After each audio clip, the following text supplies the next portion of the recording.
A depleted PSG stun Barcelona, Haaland or Hojlund, who did it better? Meanwhile, this Azerbaijani club are cooking in the UCL and Italy's most iconic stadium is set to be demolished. This is DMAC Daily. No Ballon d'Or winner Dembele, no Doué, no Kvaratskhelia, no Neves, no captain Marquinhos, no worries. Luis Enrique's severely weakened PSG side with a statement victory in Barcelona. Was it a UCL classic? Not really, yet it was a great indication of the mental toughness and incredible depth of this PSG side. They overcame that early deficit to steadily take control and eventually go on to dominate. Seni Mayulu, the PSG Academy graduate, with another massive goal. Every time he's given an opportunity, he delivers. This time, the central midfielder filling in Dembele's false nine role, starting ahead of Gonzalo Ramos, who came off the bench to deliver the match winner late on. However, the decisive factor between the two clubs today wasn't via the respective forward lines or even a superior midfield, but rather the fullbacks. Nuno Mendes and Achraf Hakimi were the difference makers. Don't get me wrong, the Ballon d'Or rankings were bizarre in 2025, but one thing they definitely got right was placing these two in the top 10 because their impact on the pitch cannot be understated, both offensively picking up assists, but also defensively they don't get enough credit. Hakimi with an unbelievable goal line clearance before an inch-perfect delivery late on for the match winner. Meanwhile, Mendes was similarly outstanding. In fact, he was recognized as man of the match, brilliantly assisting Mayulu, but more admirably, he's probably the only left back on this planet right now that can limit Yamal's magic. And I'm not trying to be a Yamal hater here. In the first half, I thought he was incredible. That dribble in the first minute was unbelievable stuff, as was the Trivela through ball to Ferran, but Yamal and Barca's overall influence steadily waned out as this match progressed, and in the end, that same suicidal high line has cost them dearly. I love Hansi Flick's methods, I really do, but in the 89th minute of a game that you've already lost control in, this tactical approach was not it. Barca fans must have PTSD at this point. Overall, I think there are positives to take. Rashford continues to impress. Pedri was brilliant until he gassed out. Let's not also forget Barca were missing Rafinha and Joan Garcia too, so it's certainly not a humiliating defeat, but 3 consecutive L's to PSG. That's gotta sting. Meanwhile, KDB was up to his usual tricks in the Champions League with 2 phenomenal assists for his Nordic striker in Erling Haaland.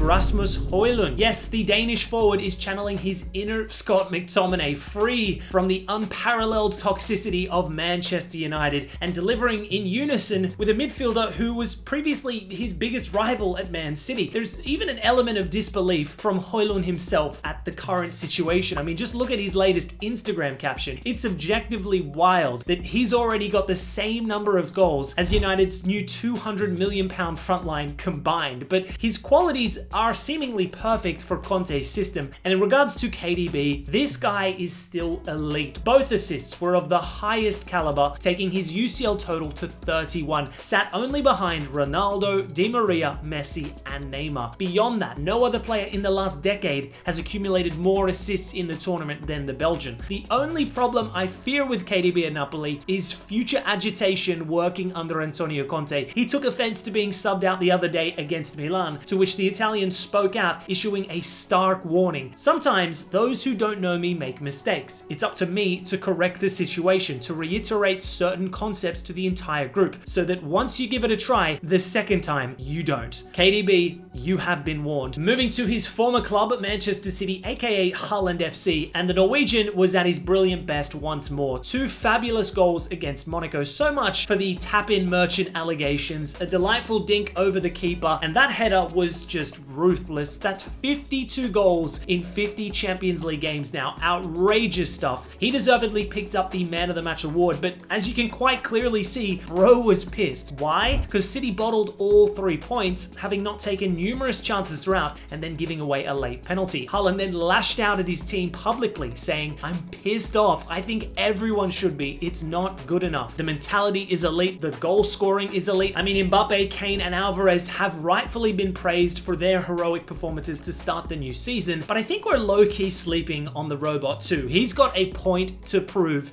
in 25-26.